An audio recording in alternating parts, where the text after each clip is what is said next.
तो चलिए आज हम रिवीजन करते हैं समष्टि अर्थशास्त्र के चैप्टर नंबर 5। नाम है सरकारी बजट। ठीक है, सरकारी बजट के मोस्ट इम्पॉर्टेंट टॉपिक्स जो एग्जाम में पूछे जाते हैं उसी का रिवीजन करेंगे, है ना।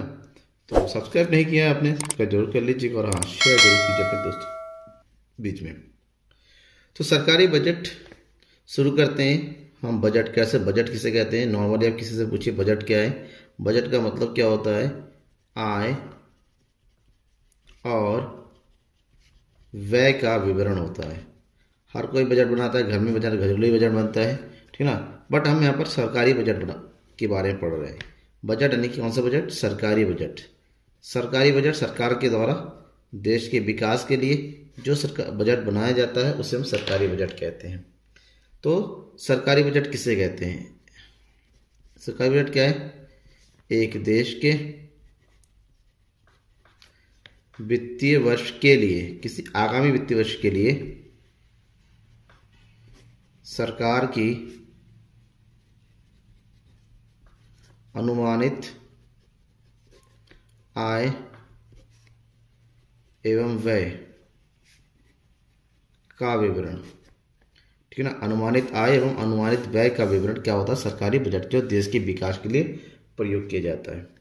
तो ये जो बजट वर्ड है, ठीक है ना, जो बजट वर्ड है वास्तव में ये फ्रेंच वर्ड है। एक फ्रेंच से शुरुआत होती है जिसका होता है बॉडी, और इसका मतलब होता है चमड़े का थैला। सबसे पहले जो बजट लिया गया था ना, चमड़े के थैले में प्रस्तुत किया गया था, तभी से इसका नाम जो है बजट से, और जो इम्प्रूव होते होते आज बजट हो गया, बाउटे से बजट बन गया।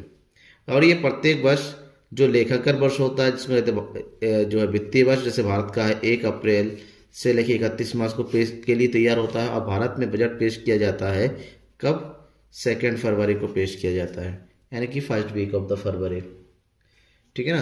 तो बजट के बारे में, तो बजट बनाने के प्रमुख उद्देश्य कौन सा है ये समझना जरूरी है। बजट आखिर क्यों बनाया जाता है? तो बजट के प्रमुख उद्देश्यों की बात करें, सबसे पहला उद्देश्य है देश में आर्थिक विकास को प्रोत्साहित करना। देश में आर्थिक विकास को प्रोत्साहित करना ये बजट का एक प्रमुख उद्देश्य होता है। इसके द्वारा सरकार करों में वृद्धि कमी करती है, सार्वजनिक व्यय में वृद्धि करती है, सार्वजनिक उपक्रमों की स्थापना करती है ताकि रोजगार की वृद्धि हो, आर्थिक विकास में वृद्धि हो। दूसरा उद्देश्य है संतुलित क्षेत्रीय विकास। देश में जो क्षेत्र होते हैं वो असंतुलित रूप से विकसित करते हो, जिनका विकास कम हुआ, जिनमें अधिक ध्यान देने की जरूरत है, तो बजट में उनके लिए अधिक प्रावधान बनाया जाता है, उनके लिए विशेष कार्यक्रम बनाया जाता है, ठीक है ना। तीसरा होता है आय एवं संपत्ति का पुनर्वितरण। आय एवं संपत्ति का पुनर्वितरण। अब है क्या ये मामला? आय एवं संपत्ति का पुनर्वितरण का मतलब ये होता है कि देश में आय के बीच में समानता बनी रहे, इसलिए अधिक आय वाले लोगों के ऊपर जो है कर भी अधिक लगाया जाता है और कम आय वाले लोगों से कर हटाया जाता है, ये बहुत कम किया जाता है। इससे क्या होता है? आय में समानता आती है। देश में आर्थिक स्थिरता लाने के लिए बजट में विशेष जो है प्रावधान बनाया जाता है। इसके अलावा रोजगार का सृजन के लिए बजट के माध्यम से ही उपाय किए जाते हैं। बजट के माध्यम से ही जो है सार्वजनिक व्ययों में वृद्धि की जाती है, सार्वजनिक कार्यक्रम को लागू किया जाता है, निर्माण कार्य को बनाए जाते हैं, सड़क पुल वगैरह बनाए जिसमें लोगों को रोजगार दिया जाता है, ठीक है ना। तो ये होगी सरकार के प्रमुख उद्देश्य। अब सरकार के उद्देश्यों के बाद जो सबसे इम्पोर्टेंट है जो पढ़ना है वह बजट के अंग, सरकारी बजट के अंग। बजट के अंगों को 2 भागों में बांट सकते हैं। एक होता है बजट प्राप्तियां, जिसे बोलते हैं बजट आय, और दूसरा होता है बजट व्यय, आय एवं व्यय। बजट प्राप्तियां, बजट व्यय। बजट प्राप्तियां भी 2 प्रकार की होती हैं। एक है आपका राजस्व प्राप्तियां और दूसरी है पूंजीगत प्राप्तियां। दूसरी तरफ व्यय भी 2 प्रकार के हैं। एक है आपके राजस्व व्यय और दूसरा है पूंजीगत व्यय। अब इन सब के बारे में पॉइंट टू पॉइंट एक एक करके पढ़ेंगे। सबसे पहले हम बात करते हैं राजस्व प्राप्तियों के बारे में। राजस्व प्राप्तियां, जो कि प्राप्तियों का एक प्राप्ति होता है सरकार को एक वित्तीय वर्ष में जो कुछ भी प्राप्त होता है, और व्यय का मतलब एक सरकार को वित्तीय वर्ष में जो भी अनुमानित व्यय होने वाला होता है वो बजट व्यय होता है। तो बजट प्राप्तियों में सबसे पहले क्या है, राजस्व प्राप्तियां। राजस्व प्राप्तियां सरकार की ऐसी प्राप्तियां जिससे सरकार के जिससे सरकार की जो संपत्तियां हैं, सरकार की संपत्तियों एवं दायित्वों पर कोई प्रभाव नहीं पड़ता है। इसका मतलब ये होता है राजस्व प्राप्तियां वह प्राप्तियां हैं, सरकार की ऐसी प्राप्तियां जिससे ना तो सरकार की संपत्तियों में कमी होती है और ना ही सरकार के दायित्व यानी कि लायबिलिटीज दायित्वों में वृद्धि होती है। इसका मतलब सरकार के ऐसी प्राप्तियां, ठीक है ना, ऐसी प्राप्तियां होती है सरकार के विभिन्न जो है दूसरे माध्यम से प्राप्त होती हैं। और सरकार की जो प्राप्तियां होती है राजस्व प्राप्तियां दो प्रकार की होती हैं, ठीक है ना। एक होता है कर प्राप्तियां,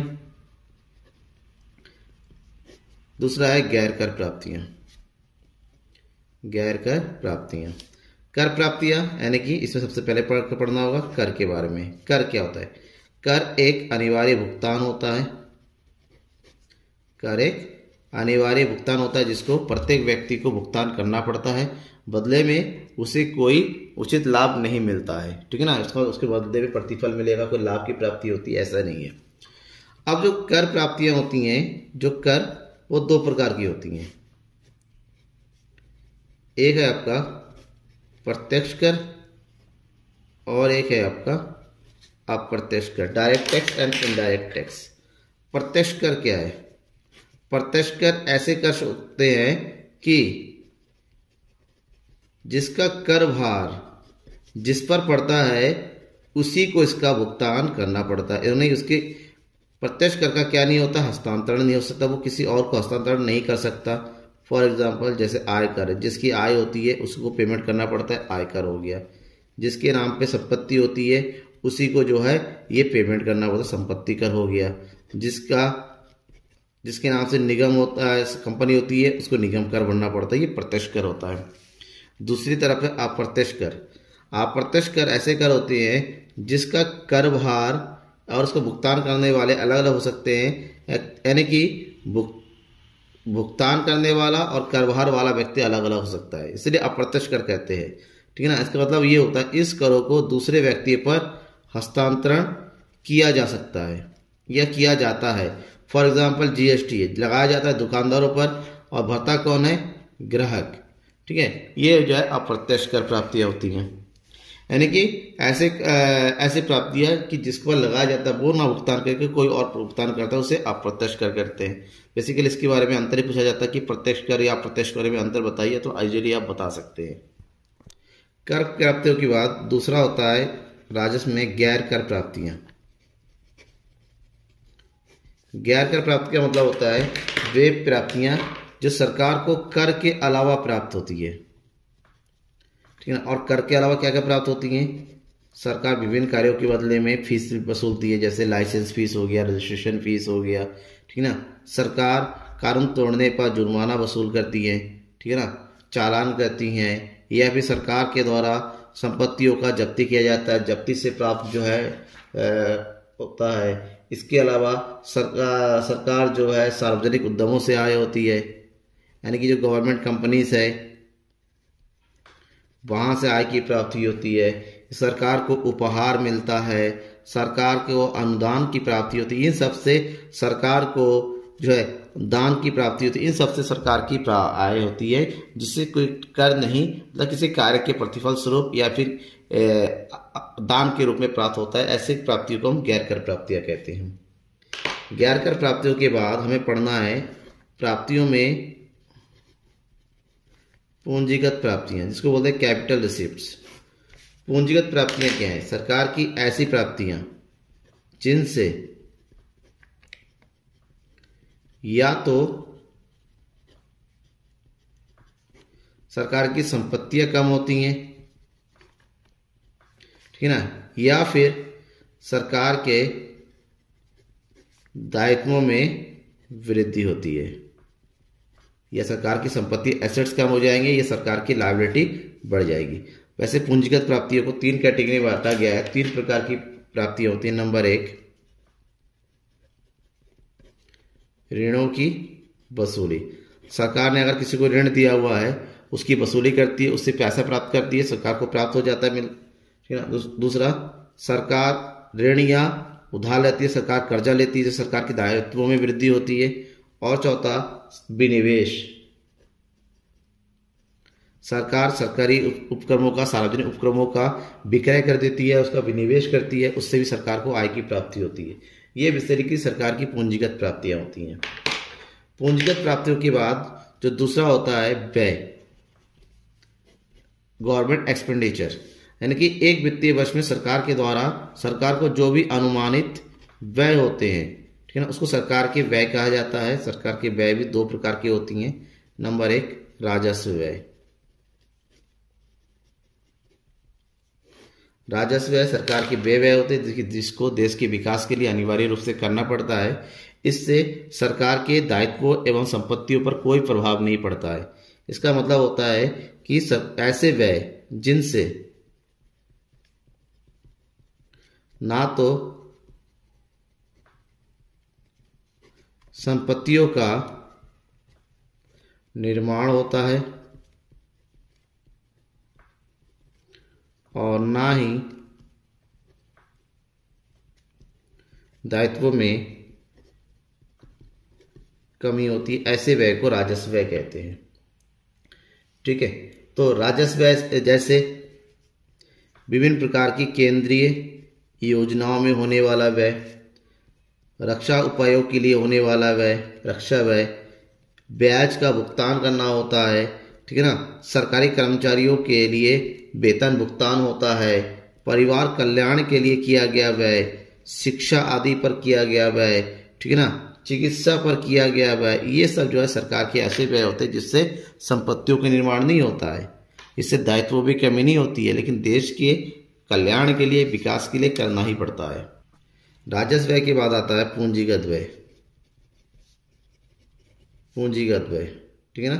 दूसरा पूंजीगत व्यय क्या है? पूंजीगत व्यय सरकार के ऐसे व्यय होते हैं जिससे संपत्तियों और दायित्व पर प्रभाव पड़ता है। ये ऐसे व्यय होते हैं जिनसे या तो संपत्तियों का निर्माण होता है या फिर दायित्वों में कमी होती है, ठीक है ना। फॉर एग्जाम्पल कैसे? इसका सबसे से उपकरणों का निर्माण, सरकारी उपकरणों का निर्माण किया जाता है, या फिर सरकार जो है ऋणों का भुगतान कर देती हैं, ऋणों का भुगतान करने से दायित्वों में कमी होती है और उपकरणों का निर्माण करने से संपत्तियां, उपकरण जैसे इसमें भवन बना दिए, ठीक है ना, स्कूल बना दिए, सड़क बना दिए, ये सब सरकार के किस में आते हैं? एसेट्स में आते हैं और उसमें, ठीक है ना, ये सब हो गया। अब दूसरा जो है आपको पढ़ना है बजट के प्रकार। बजट के प्रकार, बजट कितने प्रकार के होते हैं? बेसिकली बजट के 2 प्रकार होते हैं। एक होता है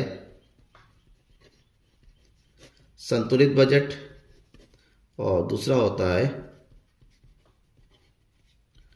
असंतुलित बजट।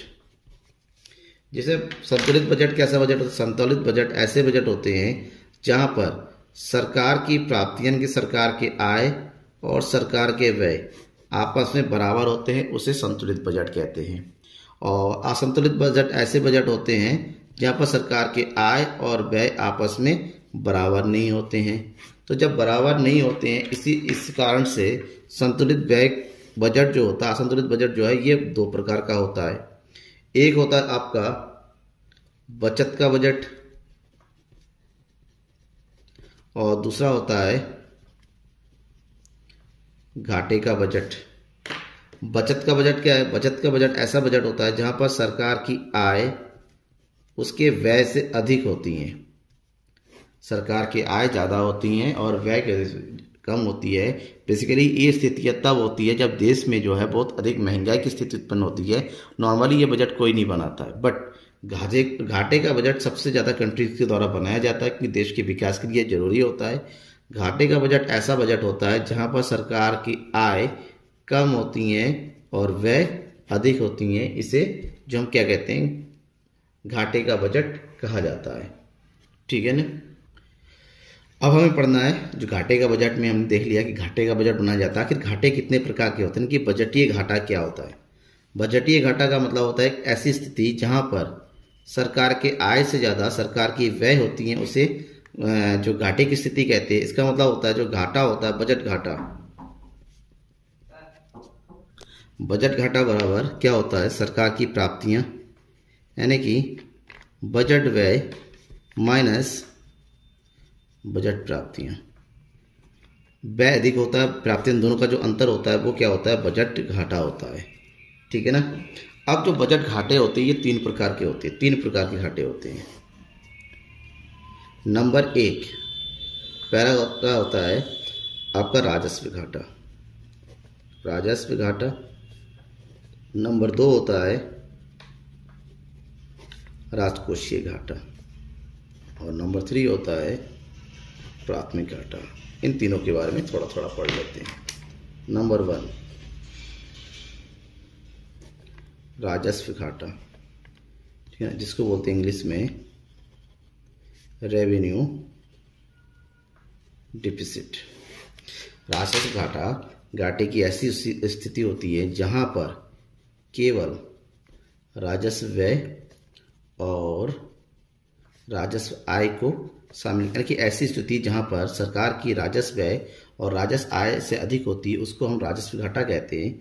इसका मतलब यहाँ पर राजस्व घाटे में जब इन दोनों को शामिल किया जाता है, राजस्व घाटा होता है जो है आपका सरकार की राजस्व व्यय माइनस राजस्व आय, यानी कि राजस्व व्यय और राजस्व आय का अंतर जो है राजस्व घाटा होता है। ठीक है। अब एक क्वेश्चन आता है राजस्व घाटे का क्या महत्व होता है। ध्यान में ये रखना है कि अर्थव्यवस्था के विकास अगर करना है सरकार को राजस्व घाटे को नियंत्रण में रखना पड़ेगा, क्योंकि इससे संपत्तियों और दायित्वों का प्रभाव नहीं पड़ता है। तो ये केवल विकास के लिए ध्यान होता है, इसलिए इसको हमेशा ये कोशिश करना चाहिए कि व्यय राजस्व व्यय कम से कम हो, राजस्व आय अधिक से अधिक हो, तब जाके देश का विकास अच्छे से संपन्न हो सकता है और संपत्तियों का निर्माण हो सकता है।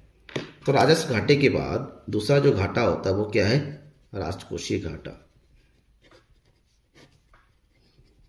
इसको इंग्लिश में बोलते हैं फिस्कल डिफिसिट।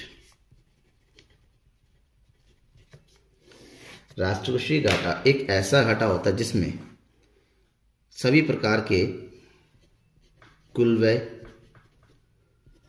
और कुल आय शामिल होता है, लेकिन इसमें उधार शामिल नहीं होता, यानी कि उधार छोड़कर कुल आय को शामिल किया जाता है। कुल व्यय में दोनों आ जाते हैं, चाहे वो राजस्व व्यय हो या फिर आपकी पूंजीगत व्यय हो, यानी कि इन दोनों का टोटल होता है।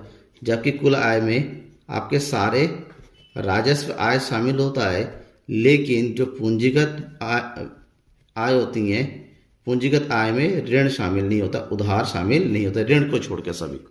तो इसका मतलब ये हुआ कि यहाँ पर राजस्व घाटा जब प्राप्त करने जाएंगे तो फार्मूला इसका बन जाता है राजकोषीय घाटा बराबर हो जाएगा आपके कुल व्यय माइनस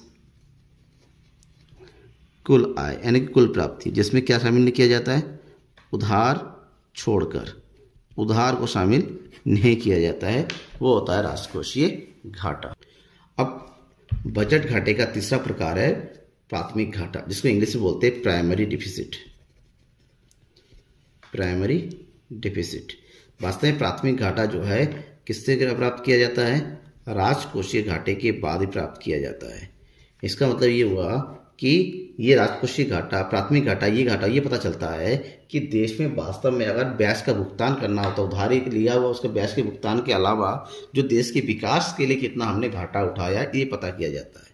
तो ऐसे में प्राथमिक घाटा, फार्मूला बन जाता है इसका, प्राथमिक घाटा बराबर आपका होता है राजकोषीय घाटा माइनस ब्याज का भुगतान, यानी कि यहाँ पर नेट देखा जाता है केवल देश के लिए, देश के विकास के लिए कितना घाटा उठाना पड़ा है। अगर देश के विकास के लिए घाटा होता है तो ब्याज, क्योंकि ब्याज तो हमने जो ऋण लिया था उसकी पेमेंट के लिए चला जाता है।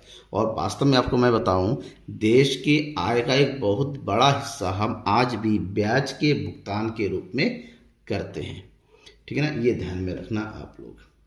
उसके बाद एक इस चैप्टर का दूसरा टॉपिक है, एक इम्पॉर्टेंट टॉपिक है जो शॉर्ट क्वेश्चन में अक्सर पूछा जाता है, वो है आपका राष्ट्रकोषीय नीति। क्योंकि बजट के बारे में पढ़ रहे हैं तो राष्ट्रकोषीय नीति के बारे में आपको पढ़ना ही पड़ेगा, क्योंकि अक्सर पूछा फिस्कल पॉलिसी बोला जाता है इसे, यानी कि एक किसी भी देश के